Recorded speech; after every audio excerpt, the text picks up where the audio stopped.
everybody! It's a new What We Read episode where we talk about the books and comics slash graphic novels slash manga, which has not happened yet this year, that we have been reading lately. That's right. We are going into an extended season this year, which is pretty interesting, all things considered. So I'm gonna kick things off today by talking about a book called Amelia Unabridged. This is a debut novel from Ashley Schumacher, and it was so surprisingly good. Like, honestly, I mostly requested it because I really liked the cover of it, and I had forgotten what the premise was until I picked it up to read. Really pretty. And the story is about a girl named Amelia, and she is grieving the loss of her best friend who died in what basically amounts to a freak accident. And in the course of her grieving, she actually gets a mysterious package for this very limited edition copy of a book series that she and that friend have loved, like mutually loved. And she in particular has had a very strong connection to that book because it was her escape from her own life circumstances when she was younger. And so she tries to track down who sent her this book. She thinks it's the best friend, and so she's just trying to trace the origins of this book. And it kind of leads her on a bit of a journey, and I think I'm going to leave it at that because I think the less you know, the more interesting the book is when it unfolds. Cool. I will say there are elements that sort of feel like magical realism, very, very light, but they're there. So if that is not your thing, like if that's not something you're into, just consider this fair warning. Although don't let it deter you from reading the book as well, because the book is so good. That good, huh? I think what I really enjoyed about it, I actually consider this one of my favorite reads of January. This is I think I finished it right at the end of January. And I think one of the things I love most about it is that the author ties Amelia's journey through grief with her love of stories. And at the beginning of the book, Amelia is struggling because the stories that used to get her out of the, you know, hard places or difficult feelings she was having, she can no longer tap into that after her friend has died, and it scares her because that's like that's not something she ever thought would happen. So I like how this author she kind of thematically gets it across that stories they can be an escape, they can also be cathartic, they can also be like, you know, a distraction. It's like a whole bunch of things, and it's basically like a love letter to reading stories and how stories can save you. That's gorgeous. I went for it hook, line, and sinker is basically what it is. I also really like the author's writing style in general. I think her prose surprised me a little bit because I don't think I was expecting it to be as fluid and lyrical as it was, but it really, I don't know, it really hit the spot for me, which doesn't always happen. There's also like the tone, I guess, with which she writes, because it's whimsical because of the whole like little elements of magic and stuff, but it's also melancholy because obviously Amelia is grieving. And I like that she was able to balance both those things in her story without sacrificing one for the sake of the other, if that makes any sense. Like, it made sense that Amelia was feeling both those things. Like, she could still sense that there was, you know, there's still magic and whimsy in the world, but she was also grieving, so it's all tinted in this shade of blue, I guess is what I want to say. So that was really good. I also think that it was different reading it as an adult, reading a book meant for young adult readers. If that makes sense. I think a teenager would experience that very differently. For me, it was, I felt like I related to it on a different level, I guess, or a different way, just because I've had multiple experiences at this point, where it's like that level of loss, you know, not regardless of whether it was someone actually dying or not, that level of loss is something that I have encountered or I have been peripheral to more than once in my life. And I think that was also a key factor in making me enjoy this book so much, and just like how this author chose to portray Amelia's grief and her anger and her hurt and her like indecisiveness about how the future was going to look for her now that a key part of it has been taken away. At the end of the day, like, I think this is a book a lot of people are going to enjoy, but you have to be I guess I would hope that you pick it up at the right time for you, which is what happened to me. I will say there is like a quirky aspect to it where you're gonna have to suspend your disbelief just a little bit, because there's a whole aspect about fate and like people being put in each other's paths at the right time, and you know, anything along those lines. But other than that, it was a really good book and I really enjoyed reading it. But speaking of people grieving things, the next book is actually also about someone grieving something. It's called The Wide Starlight by Nicole L'Esperance, and in this one, it's a daughter grieving the loss of her mom. So in the Arctic, I guess it's Arctic legend, because that's what they say in the summary, it's Arctic legend, if you whistle at the northern lights, apparently, they can sweep you down and take you away forever. Oh, that's cool. I dig that. And so Eileen knows this is true because when she was a kid, that's what happened to her mom. Her mom whistled, the northern lights came down, and they took her mom away. And she was supposed to be with the mom, but, you know, she didn't want to go. Crazy. So years later, they moved to Cape Cod, and suddenly things kind of go a little berserk because the Northern Lights are actually visible above Cape Cod, and so she decides she's gonna whistle in the hopes that her mom will come to her. And so it's also, I don't know if they pronounce it Eli or Ellie. I'm gonna say Eli, I guess is how they're gonna pronounce it. So she basically now is going on a grief journey to discover what really happened to her mom all those years ago, and to sort of make peace with the past they left behind, because they used to live, I'm gonna butcher the name of the place they used to live. They lived somewhere in Norway. It's like somewhere remote in Norway. It wasn't even like the main part of Norway that's connected to Europe. It's like an island off the coast of Norway. Oh, that's kind of cool. All right. Yeah. So first of all, the reason I picked up this book was obviously because there was a mention of the Northern Lights, and I was like, this sounds really interesting. And much like Amelia Unabridged, it has a very whimsical aspect to it, because obviously there's magic. Lights, yeah. And then there's also there is also a set of stories and myths and legends woven into it, and I actually really like that. The author took the time to like give you the history of Aline and her family, but she's giving it to you in the form of stories being told as if they're fairy tales. So there are sections that go like, once upon a time there was a girl, da da da da da, and you kind of get a sort of eagle's eye view of like Aline's story and her mom's story and her grandmother's story, and like it's a nice combination of things, and the structure of it is very clever and very well done. I did really appreciate that, and I also really like the imagery. I mean, like, I'm already a sucker for the Northern Lights, okay, but like mixing that with like fairy tales and then giving me like the setting of a Norwegian glacier island. Yeah, I mean, cool. I like that. It's so unusual, and I don't think I've really read anything that's set in the real world but has that sort of setting. Yeah. So it was fascinating, and I read it so fast because I was just like, I want to know what happened next, and I want to figure out what the real story was. Like, did Aline's mother really leave? Was there something else that took her away? Like, is there a curse on their family? Like, it was so many things and so many questions, and it was just really interesting. The only thing that prevented me from loving this book even more than I already did was the same thing that I think pretty much happened with Amelia Unabridged, where it's like, I connected to the character, but I also wasn't connected enough for my sake. Like, I would have liked to be connected even more so I could feel their emotions even more intensely, because that's generally what I prefer in my reads. So that was like the one thing where I was kind of like, I wish I could feel this grief journey even more than I already do. And plus there's also the, again, gotta suspend your disbelief just a teensy bit, because obviously there's an incorporation of magical elements and sort of magical realism in this tale as well. Yeah. But yeah, it was also a really good and interesting read, and I would recommend checking it out with Amelia Unabridged, although I don't know that I would recommend reading them back to back, because they will both make you a little sad and melancholy. Yeah. Right, your turn. Fair enough. All right, so again, we interrupt this wonderful set of contemporary reads with my adventures in comics. But let's start with Batman The Dark Knight, The Master Race, which is actually the third book in the series that was penned by Frank Miller. This is sort of probably the only, well, it's an Elseworld, that's for one. It's like it did not happen in the main timeline, or did it? But then it obviously branched out into a time when Bruce Wayne is old and crotchety. Oh wait, that's every timeline. But he's like he's retired, the world is sort of like in a weird place, and Superman's kind of on his high horse. That's sort of what happened. So the last thing we knew, and that's made it sort of titular, well, not titular, but singular is the word they're looking for, is that, you know, it said to put Bruce against Superman. They made a movie out of it, and it was one of the DC sort of animated sort of like hits. It's sitting on my shelf right now.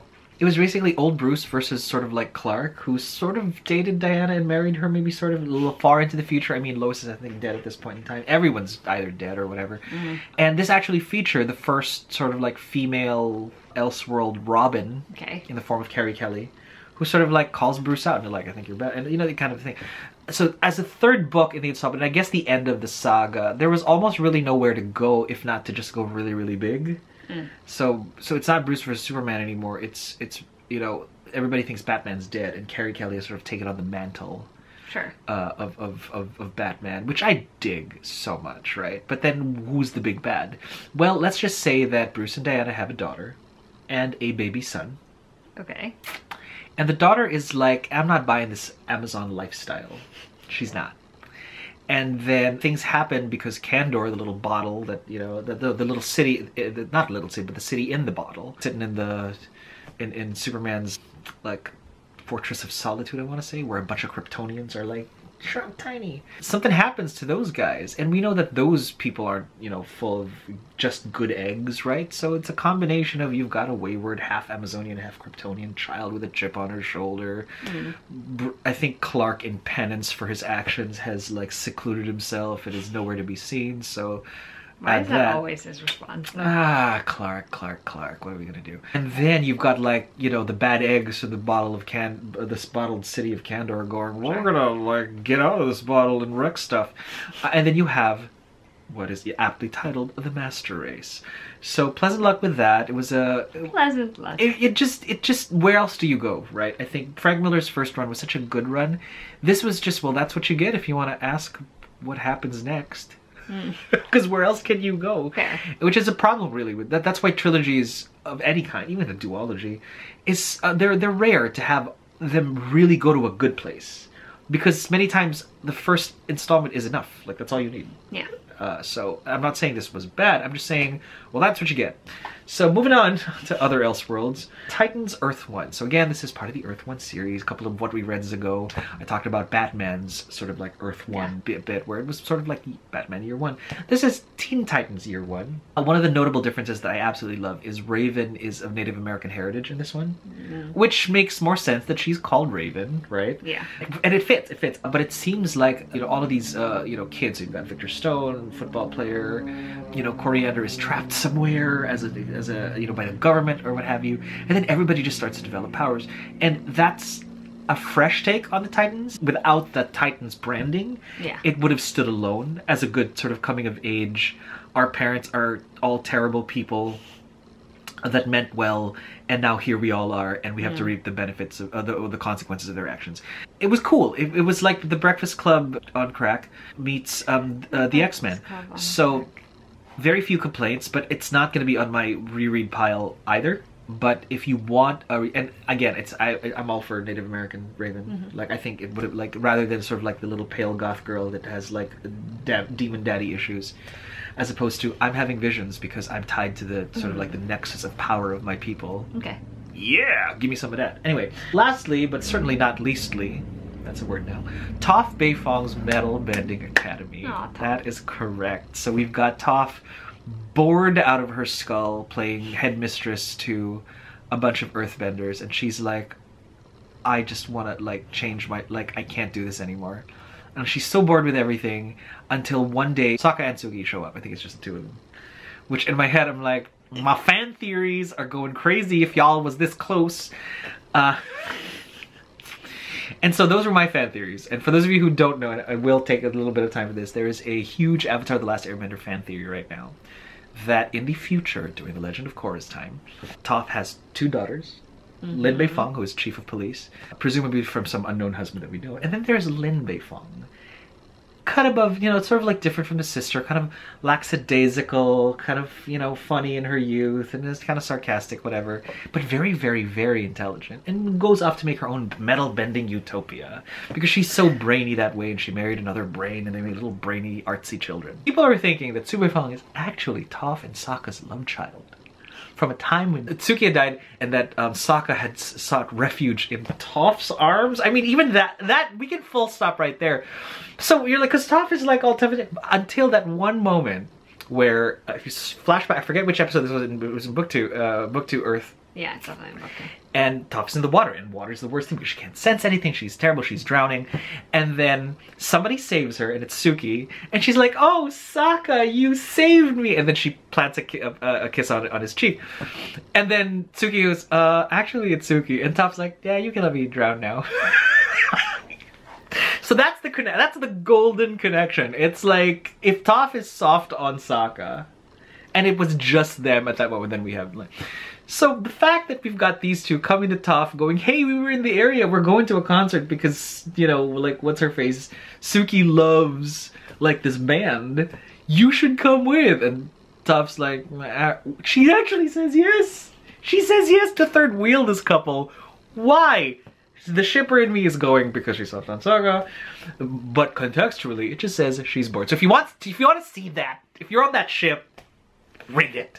If you're not, something does happen at the actual concert that leads her to go, huh, which makes me think that maybe the Sokka fan theory isn't so great because somebody shows up at the concert in periphery, because guess what was happening right next to the concert? Only spoiler I'll say, there's actually an earthbending fight.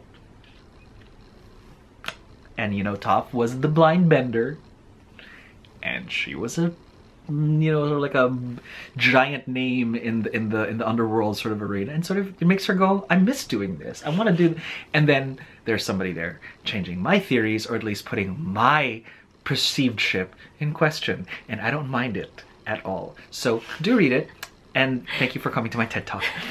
Or my Toph Talk, if you will. If you will. Tofflavian. Anyway, 2 more books. Both of mine are actually non-fiction reads. So the first is Between the World and Me by Ta-Nehisi Coates. This is essentially what comes across as a series of letters that he wrote to his adolescent son, where he is grappling with the reality of being Black in America, Black American history, all the things of that sort. And I really like this. First of all, I listened to it on audio. If you want to try listening to this on audio, which I highly recommend, as Ta-Nehisi Coates reads it himself, you can actually sign up for Libro FM, which is great because then all of the proceeds for any audiobooks that you purchase or a subscription that you have go to indie bookstores. That's cool. I really like the format of this narrative because I've always found it fascinating when an older generation sort of grapples with their truths and their reality and their understanding and perception of the world and shares that with the younger generation, and that's exactly what you get with this story. Ta-Nehisi Coates is basically, he weaves personal anecdotes and historical fact and, you know, his own feelings about the current situation in the country and stuff that has been going on, and he is telling all of this to his kid. And it just makes it feel more personal. It makes it feel more engaging as well. And even though this was written, what, 5 years ago? No, 6 years ago now. Wow. It's written, it's still so relevant, which is kind of sad if you really think about it.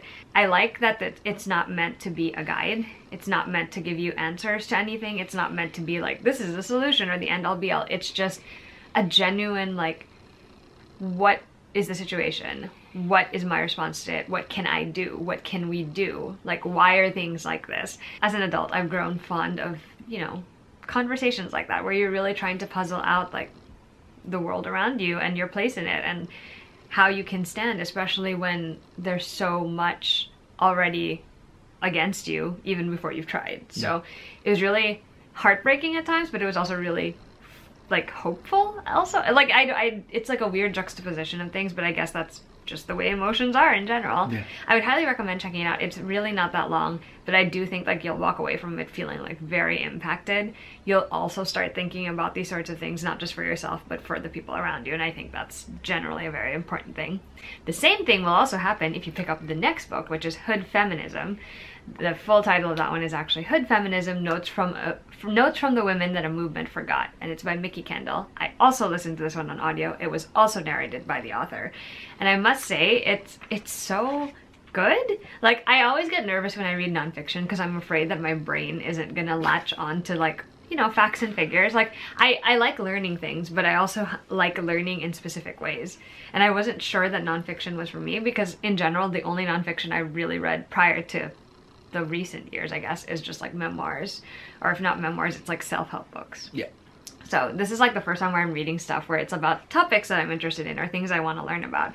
And in particular, I think Hood Feminism is interesting because it talks about feminism, but it talks about feminism in the light of the fact that people tend to forget that basic needs can also be a part of feminism, and that feminism isn't just about one race, aka white feminism. There are so many other races and people involved, and so many different classes involved too. And I think it was just nice to get a sort of, it felt like an overview of the different things that you might not consider a feminist issue, you might not link them in your head, but they actually are, like education, housing, food, wage gaps, politics and race come into the book later on, medical care. Like, it's a whole bunch of different things. And you'd think that having so many different topics would make it feel a little cluttered and disorganized. It's not. It's actually great because they're separated into sections, first of all, and the way that she writes about them is much like Ta-Nehisi Coates' like book, like a letter to his son. She combines both actual facts that she pulls from, you know, different sources and her own personal anecdotes. And I think for me, that generally tends to work best because then I can latch on to both things and associate them in my head. Yeah. And it'll make me more invested in learning about whatever I'm being told about on page.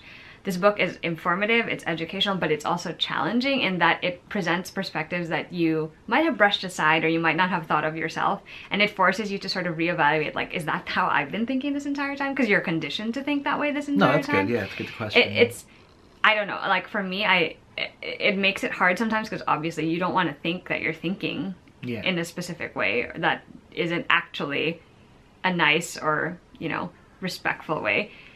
And yet it was so, like, it made me feel better to read it just because I'm like, huh, okay, this is a new perspective. I'm learning something new. I'm understanding something different about whatever situation it was in the book. And I think at the end of the day, that's the most important contribution that this book is probably going to have.